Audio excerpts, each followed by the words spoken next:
Récemment, quelque chose de fondamental a changé dans l'atmosphère qui t'entoure.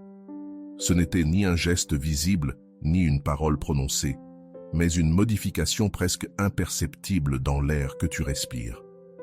Peut-être t'es-tu arrêté au milieu de ta routine avec une sensation étrange, en te demandant ce qui était en train de se passer. Si tu regardes à l'intérieur, tu remarqueras que l'anxiété aiguë qui t'accompagnait comme une ombre fidèle a commencé à se dissiper sans explication logique. Quelque chose s'est ajusté en silence et ton corps l'a enregistré avant même que ton esprit ne le comprenne.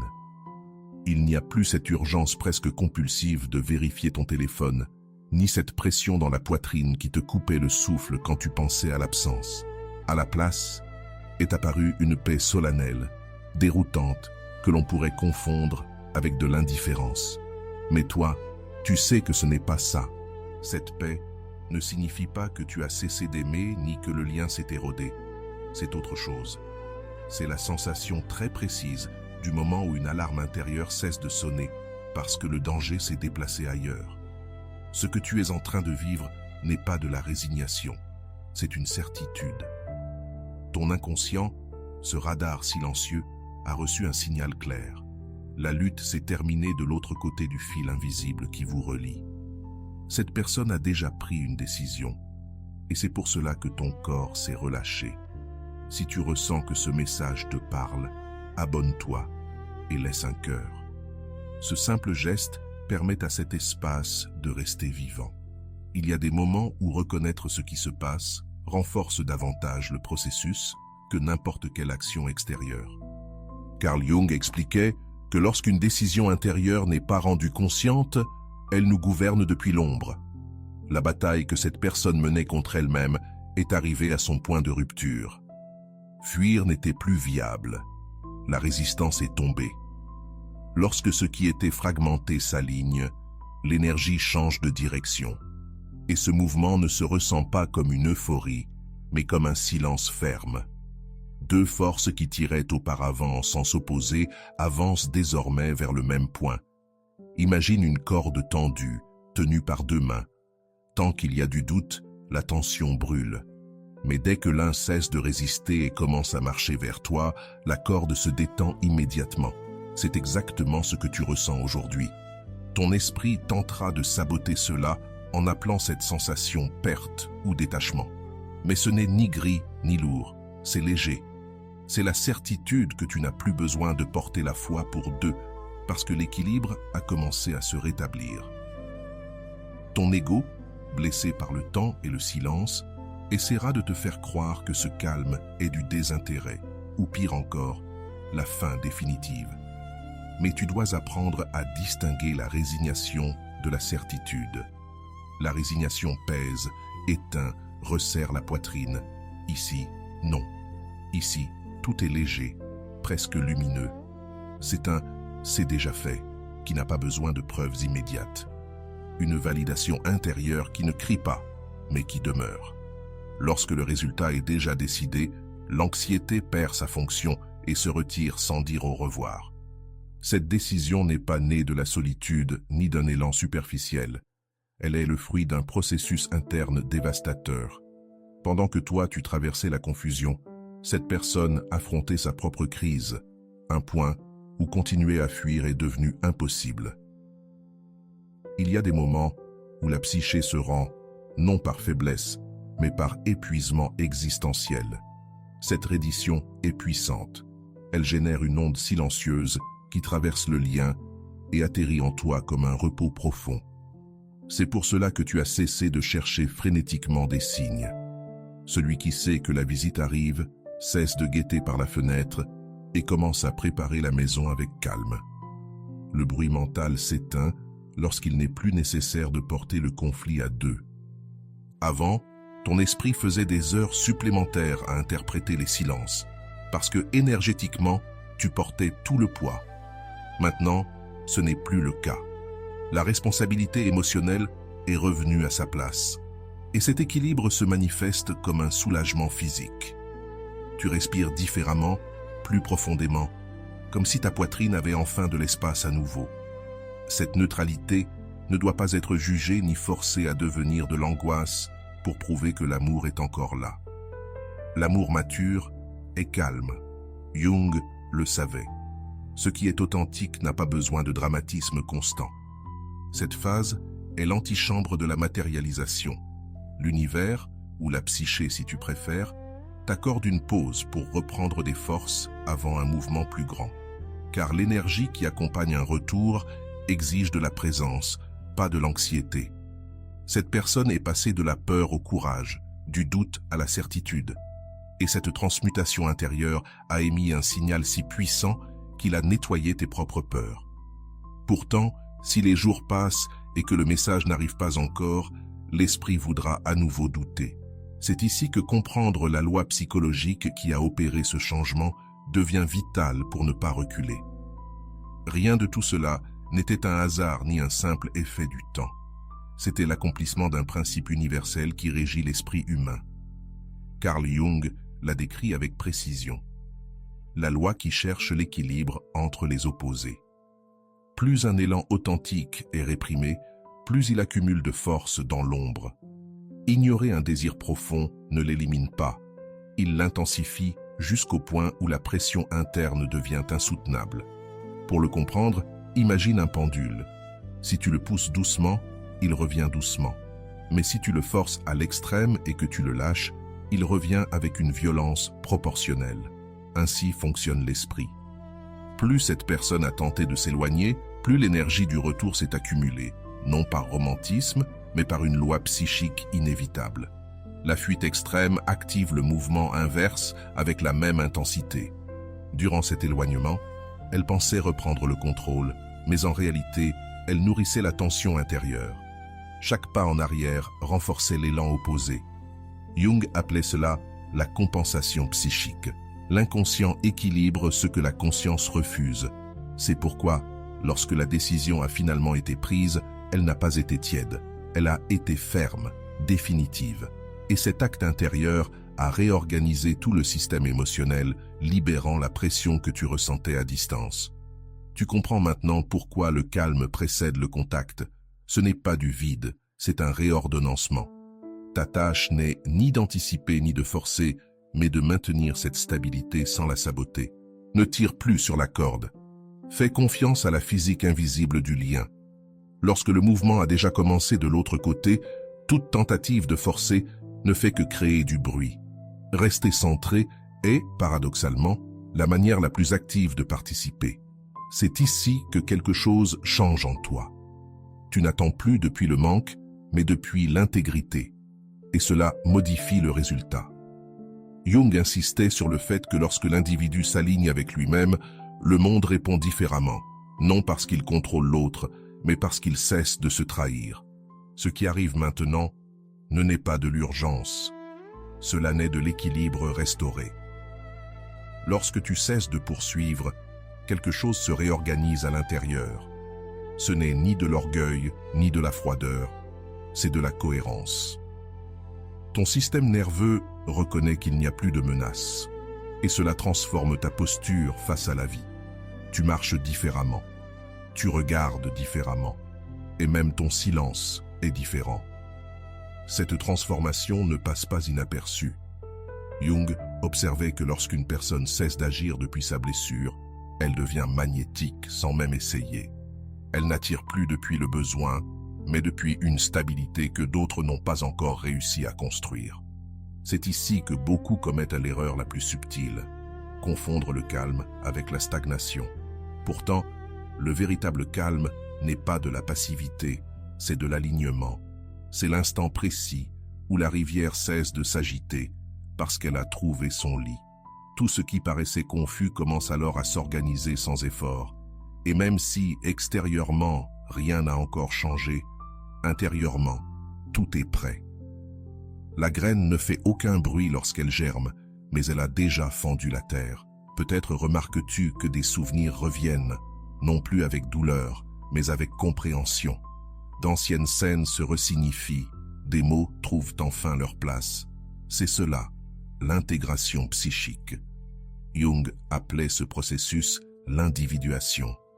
Lorsque les parties en conflit à l'intérieur de toi cessent de se battre, le lien n'est plus une lutte de volonté. Il devient une rencontre possible, non idéalisée, non parfaite, mais réelle. L'autre personne traverse elle aussi son propre ajustement intérieur. Décider implique d'assumer des conséquences, de laisser tomber les masques, de renoncer aux excuses. Ce n'est pas un chemin confortable. C'est pourquoi le retour n'est pas toujours immédiat sur le plan concret. D'abord, l'invisible s'ordonne. L'esprit doit s'aligner avec l'acte.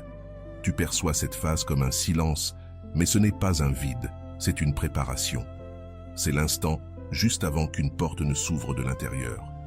Il est crucial de ne pas interpréter cette immobilité comme un recul. L'inconscient travaille mieux sans interférence.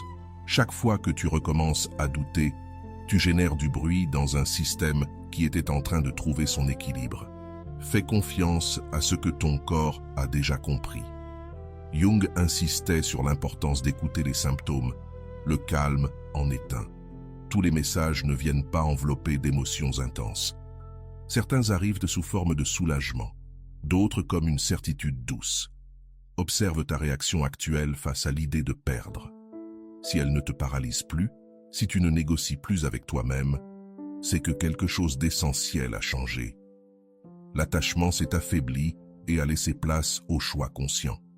Cela transforme n'importe quel lien. Tu n'as plus besoin que l'autre te complète, seulement qu'il te rencontre. Et cette différence redéfinit la rencontre. Personne ne vient te sauver, on vient partager un chemin. Dans de nombreux cas cliniques, Jung constatait que le véritable tournant ne se produisait pas lorsque l'autre revenait, mais lorsque le patient cessait de l'attendre avec anxiété. C'est là que le schéma se brisait. Le retour, lorsqu'il avait lieu, était une conséquence, jamais un objectif. C'est pour cela que ce moment est si délicat. Non pas parce que tu pourrais le gâcher, mais parce que tu peux apprendre à ne plus te trahir par peur de perdre. Si une partie de toi veut courir vers l'avant, observe-la sans juger. Ne l'alimente pas, mais ne la réprime pas non plus. La maturité émotionnelle n'élimine pas les impulsions, elle les régule. Elle permet à ce calme de faire pleinement son travail. Il s'agit d'un réajustement profond, comme si tout ton système se recalibrait après une longue tension. Forcer une action maintenant serait comme secouer une aiguille au moment précis où elle trouve son centre. Souviens-toi de ceci. Ce qui revient depuis la décision est différent de ce qui revient depuis la carence. Cela a du poids, de la présence, de la responsabilité. Et toi aussi, tu es différent désormais. Plus conscient de tes limites, moins disposé à mendier de l'attention.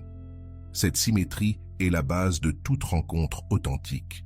Jung dirait que lorsque deux personnes se rencontrent depuis un mois intégré, elles ne répètent plus le même destin. Ce n'est pas la fin du processus, c'est un seuil. Ce qui vient demandera de la clarté, non de l'idéalisation, de la présence, non du sacrifice. Reste sur cet axe. Ne retourne pas vers l'anxiété par simple habitude. Le calme que tu habites aujourd'hui n'est pas un hasard. C'est le signe le plus honnête que quelque chose de profond a déjà bougé. Et lorsque l'essentiel se met en mouvement, le visible met simplement du temps à le rejoindre. À partir de maintenant, le défi n'est plus de faire, mais de soutenir. Soutenir ton centre lorsque la tentation de retomber dans les anciens schémas apparaît. Le système nerveux, habitué à l'alerte, regrette parfois le chaos. Mais cette fois, tu n'as plus besoin de stimulation pour te sentir vivant. Jung avertissait que le moi immature confond l'intensité avec le sens. Toi, tu apprends autre chose, que la stabilité peut aussi être profonde et que le silence n'est pas toujours vide. Peut-être ressens-tu l'élan de faire quelque chose pour confirmer ce que tu sais déjà. C'est compréhensible. L'ego cherche des preuves externes. Mais ce qui s'est produit est intérieur, et ses effets n'obéissent pas à la précipitation. Lorsqu'une décision authentique est prise, le monde se réorganise autour d'elle, et non l'inverse. C'est pourquoi ce temps semble suspendu. Ce n'est pas une attente, c'est un ajustement fin, une chorégraphie invisible qui s'affine avant la rencontre. À ce stade, beaucoup reculent, par peur de perdre le calme récemment conquis. Mais fuir maintenant serait nier ta propre croissance. La véritable force ne consiste pas à te protéger du résultat, mais à rester ouvert sans te désarmer. Jung parlait du courage de soutenir la tension des opposés, attendre sans désirer, ressentir sans s'attacher. C'est cette tension créative qui transforme les liens, pas les stratégies. Observe comment ton dialogue intérieur a changé. Tu ne te demandes plus ce que tu as mal fait, ni ce que tu aurais dû être. Cette narration a perdu de sa force. À sa place, il y a une acceptation sobre, non pas résignée, mais lucide. Lorsque la culpabilité se dissout, la perception s'éclaircit. Et depuis cette clarté, toute rencontre se produit à un autre niveau, non depuis une dette émotionnelle, mais depuis le choix conscient d'être là. La personne qui viendra, si elle vient, ne rencontrera pas la version anxieuse qui avait besoin d'être choisie. Elle rencontrera quelqu'un qui s'est déjà choisi. Voilà la véritable transformation. Jung insistait sur le fait que nous ne pouvions réellement nous rencontrer que lorsque nous cessions de projeter notre ombre sur l'autre. Et c'est précisément ce que tu es en train de faire. Tu retires des attentes irréalistes. Tu assumes ton propre axe. Le contact peut arriver de manière simple, presque ordinaire, sans grand discours ni dramatisation. Et cela déroute ceux qui attendaient des feux d'artifice. Mais ce qui est authentique n'a pas besoin de spectacle. Cela se sent solide, présent. Lorsque le bruit intérieur s'éteint, la communication devient directe. Il n'y a rien à deviner, rien à forcer, seulement être. Et pour une psyché mûre, cela est profondément réparateur. Si le message tarde, ne retourne pas à l'ancienne interprétation. Ne relis pas le silence comme un rejet. L'inconscient ne fonctionne pas avec des horloges humaines, il fonctionne avec des processus. Chaque étape a son propre rythme, et vouloir l'accélérer déforme souvent le résultat. Jung comparait cela à l'alchimie. On ne peut pas hâter la transmutation sans la détruire. Fais confiance à la phase que tu traverses, même si elle n'est pas encore visible. Ce moment t'enseigne quelque chose de plus grand qu'un simple retour. Il t'apprend ce que cela fait de ne plus dépendre du dénouement pour être en paix. Cette leçon demeure, quoi qu'il arrive ensuite. Et à partir de là, tout lien futur, avec cette personne ou une autre, naît sur un terrain entièrement nouveau, différent, plus honnête, plus libre, plus réel. Cela est déjà une victoire intérieure que personne ne peut enlever. Quand deux personnes se rapprochent à partir d'une décision et non d'un vide, la rencontre cesse d'être un sauvetage, elle devient un accord. Jung parlerait d'une rencontre entre individus et non entre manques. Cette différence change tout. La communication, les limites, le respect. C'est pour cela que ce processus ne pouvait pas être précipité. Il devait mûrir en silence, comme tout ce qui est vrai. Reste ici. Ne retourne pas à l'anxiété par nostalgie du drame. Le calme que tu habites maintenant est le terrain fertile où le nouveau peut apparaître sans distorsion. Tu n'as pas besoin de surveiller la porte.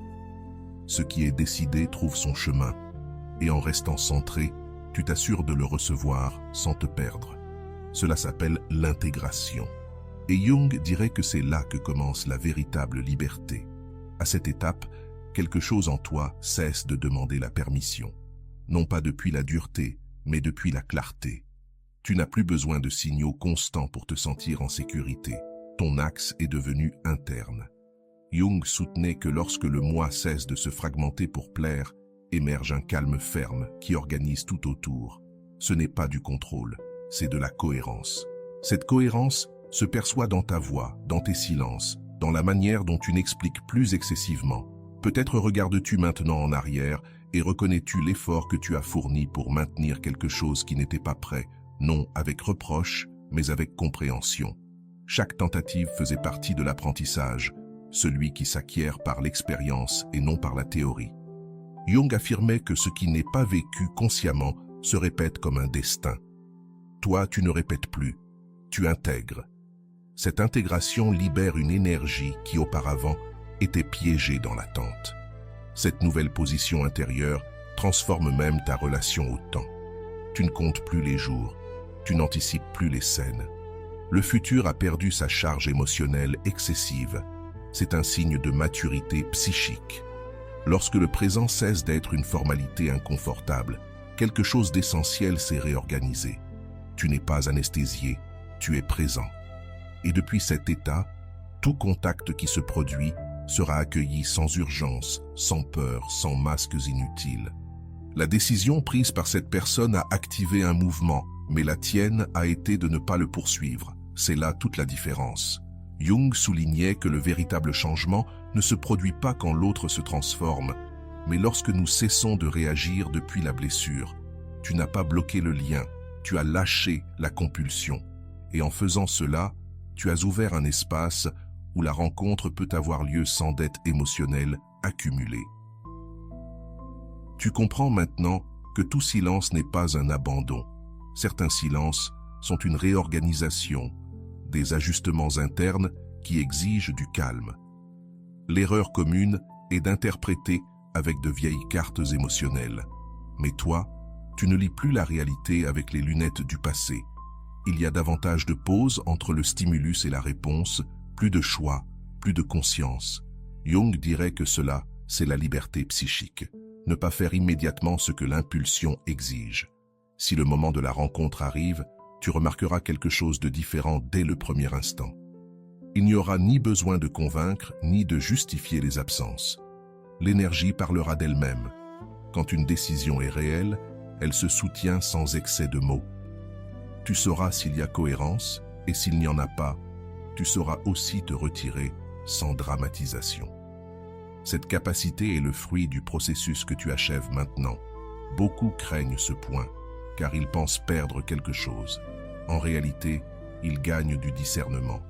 Tout ne vaut plus tout, tout n'est plus acceptable.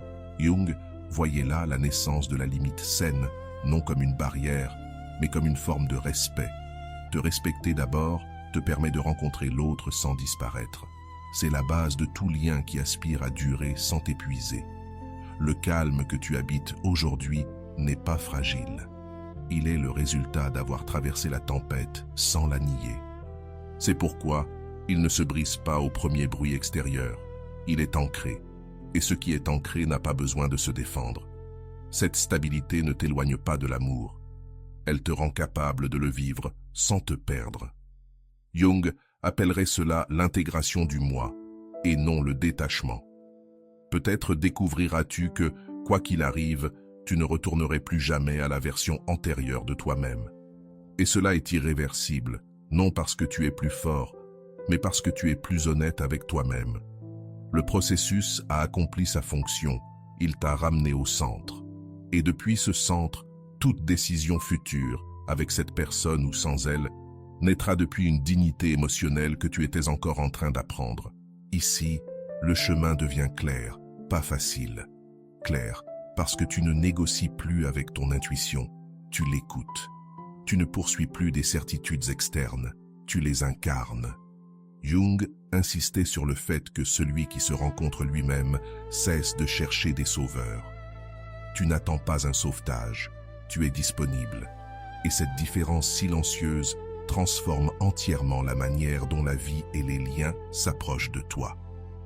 Dans ce dernier segment du processus, quelque chose se stabilise définitivement. Tu ne te demandes plus si tu as fait assez. Tu sais que tu as été honnête. Cette certitude n'a pas besoin d'être défendue. Jung disait que lorsque la conscience intègre l'expérience, l'autocritique obsessionnelle cesse, non parce que tout a été parfait, mais parce que cela a été authentique. Et l'authenticité détend l'âme. C'est pour cela qu'aujourd'hui, il n'y a ni précipitation ni urgence à tout définir. Il y a une confiance silencieuse qui soutient. Peut-être verras-tu apparaître le souvenir d'anciennes versions de toi, celles qui attendaient des signes, celles qui s'adaptaient pour ne pas perdre. Observe-les avec tendresse. Ce n'étaient pas des erreurs, c'étaient tes étapes. L'évolution traverse des formes incomplètes. Jung affirmait que personne ne devient entier sans avoir été fragmenté auparavant. Tu ne nies plus ces parts de toi, tu les intègres. Et en les intégrant, elles cessent de diriger tes décisions depuis l'ombre. Si la rencontre a lieu, elle sera différente parce que toi, tu l'es. Tu n'arriveras plus pour demander, mais pour partager. Plus pour prouver, mais pour être. Et si elle n'a pas lieu, tu sauras aussi le soutenir sans te briser. c'est la véritable preuve de la croissance. Quand le résultat cesse de définir ta valeur, le lien perd son pouvoir sur ton identité. Jung appellerait cela une individuation accomplie, être soi-même, quoi qu'il arrive à l'extérieur. Beaucoup confondent détachement et froideur, mais ce que tu habites maintenant, c'est une présence sans possession. Tu es disponible, pas prisonnier. Cette nuance change tout, parce qu'aimer depuis un choix conscient est très différent d'aimer depuis le besoin. Le besoin exige une réponse, le choix accepte le rythme. Et cette différence se ressent même dans le silence, un silence qui n'est plus une menace, mais une présence. Cet état intérieur te prépare à quelque chose de plus grand qu'une simple retrouvaille. Il te prépare à des liens où tu n'auras pas à te rétrécir, où tu n'auras pas à renoncer à ton centre pour soutenir l'autre. Jung insistait sur le fait que l'amour véritable se produit entre deux individus entiers, et non entre deux moitiés anxieuses. Tu ne cherches plus que quelqu'un te complète. Tu cherches qu'il marche avec toi, sans se perdre. Il se peut que tu remarques une sérénité nouvelle, même dans des domaines qui n'ont rien à voir avec cette personne. Des décisions plus claires, des limites plus fermes, moins de bruit mental. Cela confirme que le processus a été réel. Lorsqu'un apprentissage est profond, il s'étend. Il ne reste pas cantonné à un seul lien. Il devient une structure intérieure et cette structure t'accompagne bien au-delà de toute histoire particulière. Si la peur réapparaît, car parfois elle revient, ne la rejette pas. Observe-la. Elle n'a plus le contrôle qu'elle avait auparavant. Jung rappelait que l'ombre ne disparaît pas, elle s'intègre. Et lorsqu'elle est intégrée, elle cesse de saboter. La peur devient alors une information, non un ordre. Tu peux l'écouter sans lui obéir. C'est l'une des plus grandes libertés psychologiques qui existent. Arrivé à ce stade, le dénouement cesse d'être le centre du récit. Tu le deviens. Non pas depuis l'ego, mais depuis la cohérence intérieure. Tu as appris à ne plus te trahir par amour, et cela redéfinit tout. Jung soutenait que celui qui se respecte est inévitablement respecté, même si ce n'est pas toujours par les mêmes personnes. Certaines se rapprochent, d'autres s'éloignent. Les deux font partie de l'ordre naturel. Si cette personne revient, elle le fera en rencontrant quelqu'un qui ne se perd plus dans l'attente. Et si elle ne revient pas, elle laissera un espace clair pour quelque chose de plus aligné. Aucun de ces scénarios n'est un échec. Les deux sont la conséquence de t'être choisi. Cette compréhension libère une paix profonde, une paix qui ne dépend pas de promesses, mais de ton propre positionnement face à la vie. Carl Jung enseignait que le plus grand privilège de l'être humain est de devenir ce qu'il est réellement, non celui qui attend, non celui qui poursuit, mais celui qui habite son centre avec dignité. C'est exactement là où tu te trouves maintenant. À partir d'ici, le chemin continue avec clarté. Et quoi qu'il arrive ensuite, tu ne reviens plus en arrière parce que tu t'as toi-même. Le silence ne pèse plus. Il accompagne. C'est un silence plein, fertile, qui n'exige pas de réponse immédiate. Avant, le vide te conduisait à l'anxiété. Aujourd'hui, il te soutient. Jung expliquait que lorsque l'individu cesse de fuir lui-même, la solitude perd son caractère menaçant. Elle devient un espace intérieur. Et depuis cet espace, tout lien cesse d'être un refuge pour devenir un choix conscient, non une échappatoire. Il est possible que l'esprit tente de revenir à de vieux récits. Et si cela tarde, mais cela ne t'entraîne plus. Les pensées passent comme des nuages. Toi, tu demeures. C'est un signe clair d'intégration. Quand la psyché s'ordonne, elle n'a plus besoin de contrôler l'avenir. Elle fait confiance au processus. Jung disait que la vie avance toujours vers la totalité, même lorsque le moi ne le comprend pas immédiatement. Ce point marque un avant et un après. Tu n'agis plus depuis l'attente, mais depuis la présence. Et cela se ressent jusque dans ton corps. Moins de tension, plus de clarté. Moins de dialogue interne, plus d'intuition. Ce n'est pas que tout soit résolu, c'est que tu es en paix avec ce qui ne l'est pas encore. Cette différence change complètement la manière dont le monde te répond. Si la rencontre a lieu, tu sauras la soutenir sans te perdre. Et si elle n'a pas lieu, tu sauras aussi fermer sans te briser. Voilà le véritable gain. Jung insistait sur le fait que la maturité ne consiste pas à obtenir ce que l'on désire, mais à ne pas se perdre lorsque l'on ne l'obtient pas. Tu as franchi ce seuil. Tu ne négocies plus ta valeur contre de la compagnie et cela redéfinit toute histoire future. Regarde avec honnêteté combien de fois, auparavant, tu as confondu intensité et amour. Aujourd'hui, tu sais que l'amour réel ne te désorganise pas intérieurement. Il t'expanse, il te calme, il t'affirme. Cette compréhension n'est pas intellectuelle, elle est vécue. Et ce qui est vécu ne s'oublie pas. Jung croyait que l'expérience intégrée se transforme en une sagesse silencieuse. C'est celle qui t'accompagne désormais. Ce processus t'a aussi appris à te retirer avec élégance lorsque quelque chose n'est pas aligné, non par punition, mais par respect de toi-même.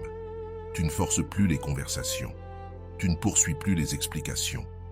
Tu attends la cohérence, et si elle ne vient pas, tu choisis ta paix.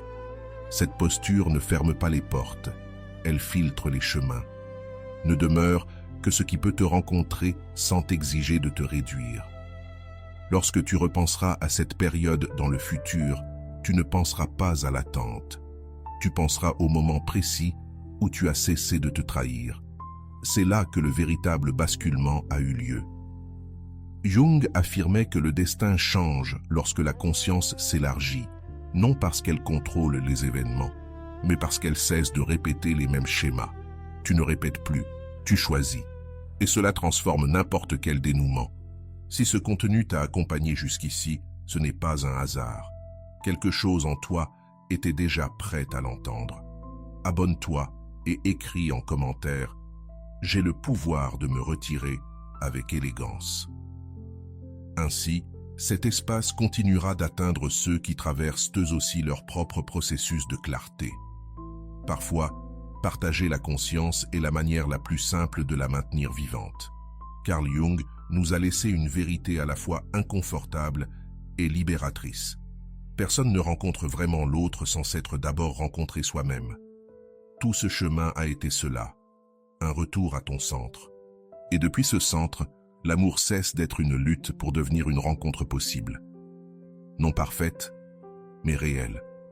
Non idéalisée, mais consciente. C'est la marque de qualité d'un lien mature. Aujourd'hui, tu ne cours plus après des signes, ni des promesses, ni des versions incomplètes.